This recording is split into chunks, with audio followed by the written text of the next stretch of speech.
Bueno, estamos de regreso en Enfoque Matinal. Seguimos conversando sobre este tema que genera tan intensos debates en República Dominicana, el de la despenalización del aborto.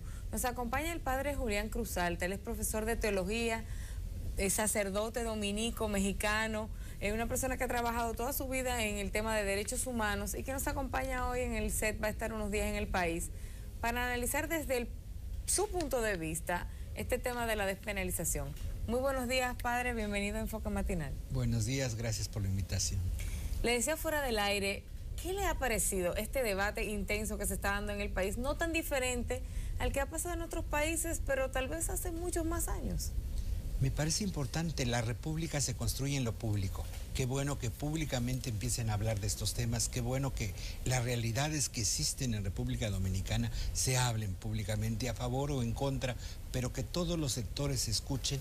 Creo que es el momento de debatir profundamente, de conocer argumentos y que ya se hable de lo que siempre ha existido.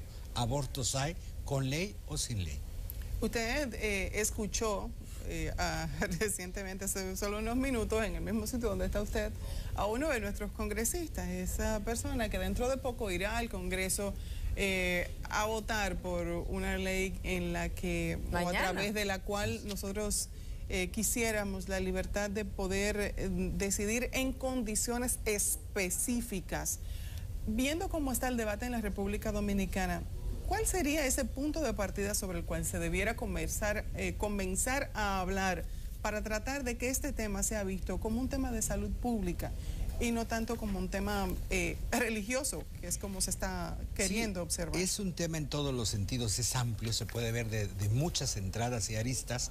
Me parece que la ética nos une a todas las miradas. Ética es dar razones, no es capricho, tener razones. Yo no veo lo ético donde los hombres podamos decidir sobre cuerpos que no son nuestros, los de las mujeres. Me parece poco ético que el debate se centre en que se decida en gente que no está en juego su vida. Yo en esto siempre lo he dicho, en este tema del aborto, soy consultor, pero hablo desde fuera, no soy mujer. Para mí no es tema de vida o muerte aborto. Jamás tendré que decidir aborto sí o aborto no. Entonces, éticamente a mí no me toca tomar esa decisión.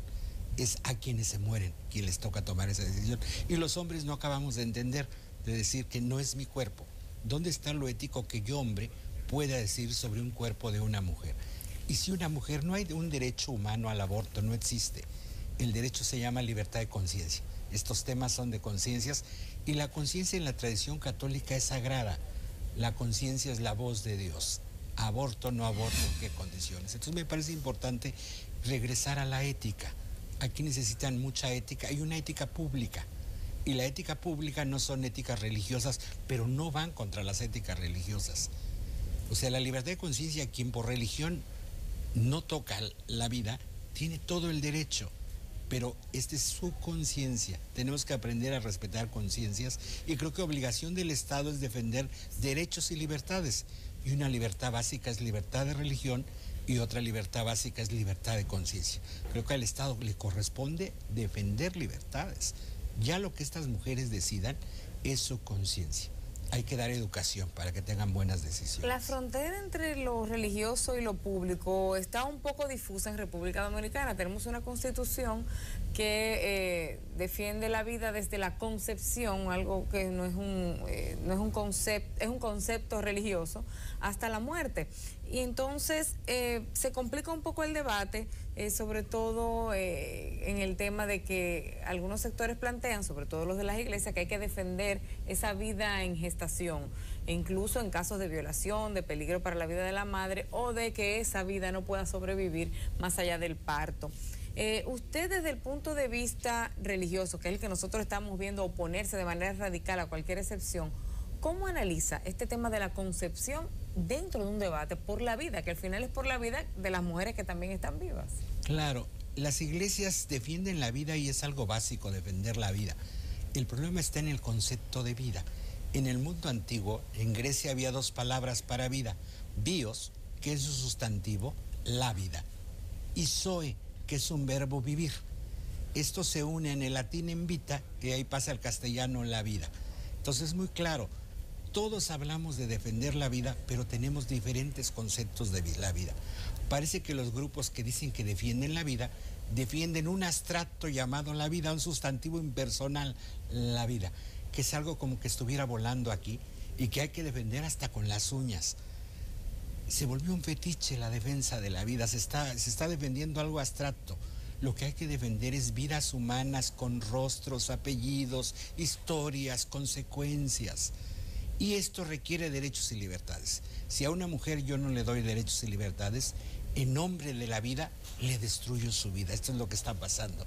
Se pudrió la defensa de la vida. Tanto amamos la vida que terminamos destruyendo la vida de gentes con historia, de carne y hueso.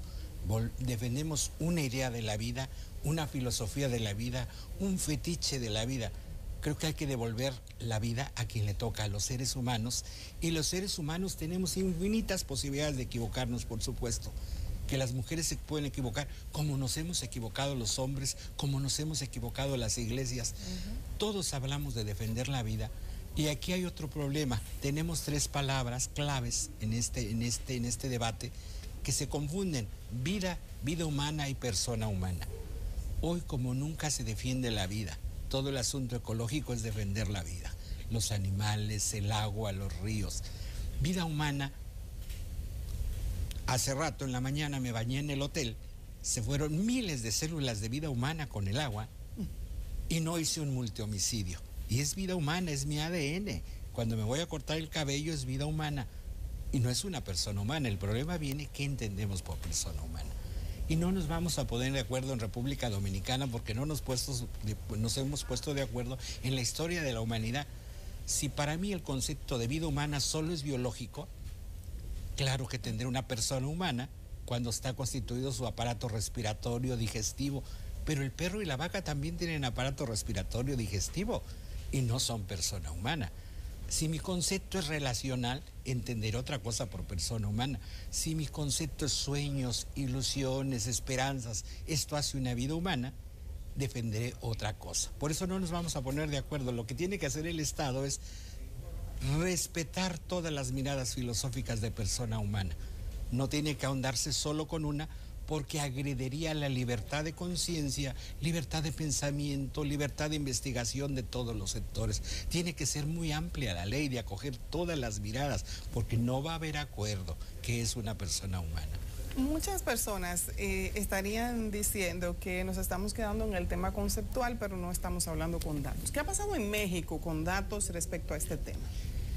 Hace 7 años se despenalizó el aborto en la Ciudad de México, no en todo el país. Y se decía lo mismo, que las mujeres iban a hacer fila fuera de los hospitales para abortar, que las mujeres iban a tomar esto en mucha reincidencia, que lo iban a tomar como método anticonceptivo, que iban a abusar. La realidad en 7 años es que el índice de reincidencia es muy bajo en la Ciudad de México. No hay filas fuera de los hospitales, la realidad es otra. Los abortos son los mismos y han disminuido porque la gente ya no tiene miedo en hablar de esto, de ir a una clínica. Esta no es la consecuencia de lo que están viendo aquí ahora, insisto, aquí son causales apenas, 3 causales muy importantes, pero estos mitos se caen de decir, las mujeres, es que hay una idea que las mujeres no valoran su propia vida. El aborto no es un deporte, es un drama, aunque una mujer lo decida. No va ninguna mujer a abortar con una sonrisa en los labios. Y a veces cuando oigo hablar de este tema, los hombres lo miramos como que van a abusar. Si los hombres nos diéramos cuenta del drama, lo que significa para una mujer abortar, aunque sea su decisión, es un drama, tendríamos más respeto. Por eso insisto, la ética. La ética es fundamental en este debate. En la Ciudad de México hemos aprendido a respetar y a conocer una realidad que desconocíamos. Porque cuando el aborto es clandestino, no tenemos cifras reales, no tenemos el comportamiento real. Se mueren no todas las mujeres. Las que no tienen recursos económicos para viajar, salir fuera de República Dominicana, se mueren las pobres. O sea, penalizando el aborto, estamos penalizando la pobreza. Es la peor lucha contra el aborto es penalizarlo. La mejor lucha contra el aborto en la Ciudad de México ha sido educación sexual, anticoncepción y los abortos disminuyen. Esto no se trata de que la gente aborte. Yo no estoy en República Dominicana para promover el aborto, sería falta de ética. Insisto, soy hombre, es un tema que no pasa por mi cuerpo, sería un irresponsable venir a promover abortos. En la Ciudad de México no se promueven abortos. Ojalá ninguna mujer tuviera que llegar a abortar. La realidad es otra, la ética no es de lo que debería ser, es de lo que es la realidad. Y a veces qué bueno que están empezando, insisto, a hablar de la realidad. Es más bonito enmascarar la realidad. Es decir, aquí no pasa nada, aquí amamos la vida, aquí no hay nadie que tenga que tomar estas decisiones. Estas leyes van a esas decisiones de la realidad. Y me parece la observación de la Presidencia de la República de este país una observación con ética en este aspecto, es decir, hay dos puntos de esos tres que son más conflictivos. Yo creo que hay un cierto consenso, incluso en los grupos que se oponen a salvaguardar la vida de la madre en caso de que ésta peligre, aunque hay excepciones que le han costado la vida a mujeres en este país y a mujeres muy jóvenes. Hay más debate en torno al tema de la violación o incesto, y escuchábamos hace muy poco aquí al diputado Castillo Semán hablar de eso. Que en cierta forma tiene hasta su razón. Porque es de alguna manera traspasar el delito a un inocente, es lo que se ha planteado por un lado, y por el otro el tema de las malformaciones del feto que sean incompatibles con la vida. ¿Quién lo decide? ¿Cómo se decide? Sobre estas dos causales que generan más conflicto, ¿cuál es la postura de esa otra iglesia, verdad, por decirlo de alguna manera, que sí entiende que es una decisión de la mujer? Claro. Vendrían que venir los protocolos que los ministerios de salud tienen que hacer, como se hacen en los países democráticos o altamente democráticos. Hay protocolos, no es así al arbitrio de cada persona, es decir, no es tan subjetivo. Una vez que se aprueban las leyes, los ministerios de salud hacen protocolos estrictos que se tienen que seguir para que no cualquier mujer, como escuchaba hace rato al diputado, cualquiera va a decir que fue violada. No, hay protocolos, no es solo de decir subjetivo el asunto, no queda tan a libre albedrío este asunto. Es decir, está muy trabajado esto ya en el mundo democrático, es decir, estos protocolos, pero por otro lado, no parto de la mentira de la mujer, porque es muy grave decir van a mentir para decir que fueron violadas todas. No parto de la inocencia. Para que alguien sea culpable hay que demostrar primero que es culpable, no parto de la culpabilidad, porque es muy grave penalizar el asunto, decir, ya esta mujer está mintiendo. Si es de entrada esto, estamos satanizando otra vez a las mujeres, no son capaces de buscar la verdad, o sea, siguen siendo menores de edad. Lo que estamos diciendo en el fondo es decir, que no hemos avanzado en Estado democrático, que las mujeres nos van a engañar. Como engañamos los hombres, como a veces los hombres no tenemos la mirada clara, las mujeres igual, y no hay una sola mujer, hay diferentes tipos de mujeres, que habrá quien abuse, por supuesto, pero por un sector minoritario no se debe de tener en Estado democrático el asunto. Sí hay protocolos, sí es importante la vida, sí hay el no nacido. Ningún derecho es absoluto, ni el derecho a decidir, ni el derecho a la vida. Todos los derechos son ponderados por otros derechos. Por supuesto, por eso en las leyes se habla de tiempo. Hablamos de 6 meses de embarazo, por supuesto no es ni aborto, y es parto prematuro, y hay que tener ética para hacer eso. Es decir, estamos hablando de los primeros tiempos, donde gana el derecho a decidir. Una mujer me viene a decir, tengo 7 meses de embarazo y yo no sabía, por supuesto que no se lo creo. Tu cuerpo te avisa, te dice algo está pasando, por muy ignorante que sea esta mujer, se da cuenta que en 7 meses algo cambia. Algo cambia. Por eso digo, no se habla aborto en términos absolutos. Siempre es el tiempo el que decide en estos procesos, es decir, está el derecho a la vida, está el derecho a decidir. 6 meses, está claro que el derecho a la vida del producto ha ganado. Aprovechando sus conocimientos teológicos, la discusión de este tema a niveles más altos de la Iglesia, ¿cuál es la postura del Vaticano formal en torno al aborto? ¿Es tan radical como para prohibirlo totalmente? ¿O contempla excepciones? El Papa ha sido claro, últimamente ha sacado este tema del centro de la Iglesia. Hay preocupaciones más graves, la miseria, la pobreza. No ha cambiado la postura de la Iglesia. Oficialmente, obviamente, desde hace más de 100 años, la postura viene desde el momento de la concepción, pero es claro el documento de la doctrina de la fe. No sabemos cuándo tenemos una persona humana. Y como no sabemos en el proceso, hay que defenderla desde el inicio. Como en el proceso, en los pasos 1, 2, 3, no sé en qué momento estas células pasan a ser una persona humana, hago mi defensa desde la concepción. Pero eso es muy diferente a decir, sí sé. Y lo hago. El documento es claro, cuando dice no sé, pero para la defensa del producto lo hago desde la concepción. No es posible que un Estado quiera decir que sí sabe y que hace esta defensa. Y por otro lado, es muy claro el derecho canónico cuando se efectúa un aborto, dice, y este se realiza, los implicados es excomunión late sentencia. O sea, no es tentativa de aborto, no es despenalizar el aborto. En la Ciudad de México se trató de influir en los que iban a votar, los legisladores diciendo, se va a excomulgar a los legisladores católicos que despenalicen el aborto.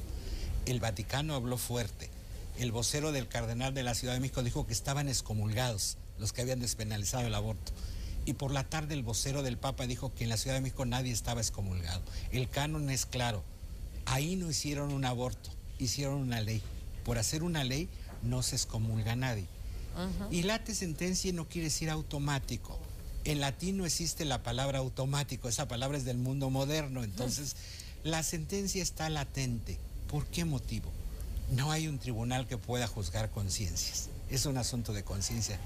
Padre Cruz Alta, debemos terminar la entrevista, pero me gustaría saber, recientemente se hicieron unas encuestas, usted hablaba de la doctrina, del documento de la doctrina de la fe, se hicieron unas encuestas en las que se trataba de ver cuáles eran los cambios que la feligresía entendía que debía asumir la jerarquía católica.